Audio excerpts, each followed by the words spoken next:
ज़ैनुल आबिदीन का घर मुबारक हो, मुबारक। ये उसी हालात में ये छोटा सा तंदूर रोटी लगाने वाला भी इधर ये रोटी लगाने वाला तंदूर।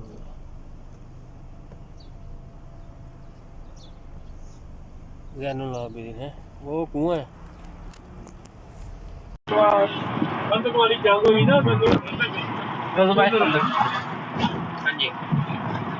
सारे सभा कलमा ने मिल के फतह कढ़ी सी। ਉਹਦੇ ਚ ਮੰਦਾ ਸੀ ਹਜ਼ਰਤ ਸੁਲੇਮਾਨ ਫਾਰਸੀ ਸੀ।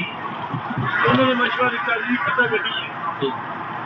ਨਬੀ ਪਾਕ ਨੇ ਖੁਦ ਫਤਹ ਕੀਤੀ। ਇੱਕ ਸਾਥੀ ਆਏ ਉਹਨਾਂ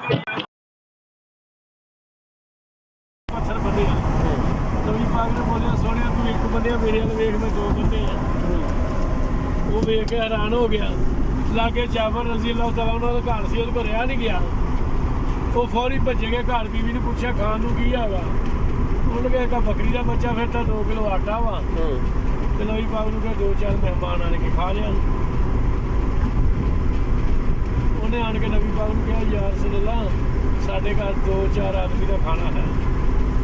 ਨਬੀ ਪਾਕ ਨੇ ਬੋਲਾ ਜਾਬਰ ਸਾਰੇ ਭਾਈਆਂ ਨੂੰ ਦਾਵਤ ਦੇ ਦੇ। ਜਾਬਰ ਨੇ ਸਾਰਿਆਂ ਨੂੰ ਦਾਵਤ ਦੇ ਦਿੱਤੀ।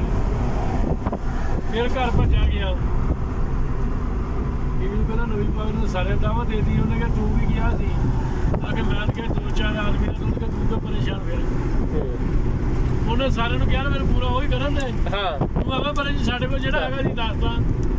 ਉਹਨੇ ਕਿਹਾ ਅੱਛਾ। ਨਬੀ ਪਾਕ ਨੇ ਬੋਲਿਆ ਜਾਬਰ ਜਾਓ ਘਰ, ਜਿੱਦਣ ਮੈਂ ਨਾ ਆਵਾਂ ਉਹਨੇ ਰੋਟੀ ਨਹੀਂ ਪਕਾਉਣੀ ਤੇ ਚੁੱਲ੍ਹੇ ਤੋਂ ਬਰਤਨ ਨਹੀਂ ਤਾਰਨਾ। ਸਹੀ ਠੀਕ ਆ ਜੀ।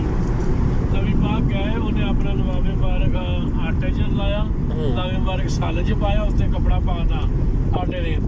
ਬੀਬੀਆਂ ਨੂੰ ਕਿਹਾ ਵੀ ਤੁਸੀਂ ਮੂੰਹ ਪਰੇ ਨੂੰ ਕਰਕੇ ਤੇ ਆਟਾ ਕੱਢੀ ਜਾਣਾ ਤੇ ਰੋਟੀਆਂ ਪਕਾਈ ਜਾਣੀਆਂ, ਕੱਪੜਾ ਨਹੀਂ ਠਾਣਾ। ਸਾਲਨ ਪਾਉਣ ਵਾਲੇ ਨੂੰ ਕਿਹਾ ਵੀ ਵਿੱਚ ਝਾਕ ਕੇ ਨਹੀਂ ਵੇਖਣਾ, ਪਰੇ ਨੂੰ ਕਰਕੇ ਸਾਲਨ ਪਾਈ ਜਾਈ। ਵਿੱਚ ਨਹੀਂ ਦੇਖਣਾ, ਸਾਲਨ ਪਾਈ ਜਾਣਾ। 3000 ਸਭਾ ਗ੍ਰਾਮ ਨੇ ਖਾਣਾ ਖਾਧਾ, ਖਾਣਾ ਫਿਰ ਵੀ ਵੈਸੇ। ਸੁਭਾਨ। ਉਸ ਤੋਂ ਬਾਅਦ ਜਾਬਰ ਦੇ 2 ਬੱਚੇ ਸੀਗੇ, ਬੱਚੇ ਫੌਤ ਹੋ ਗਏ।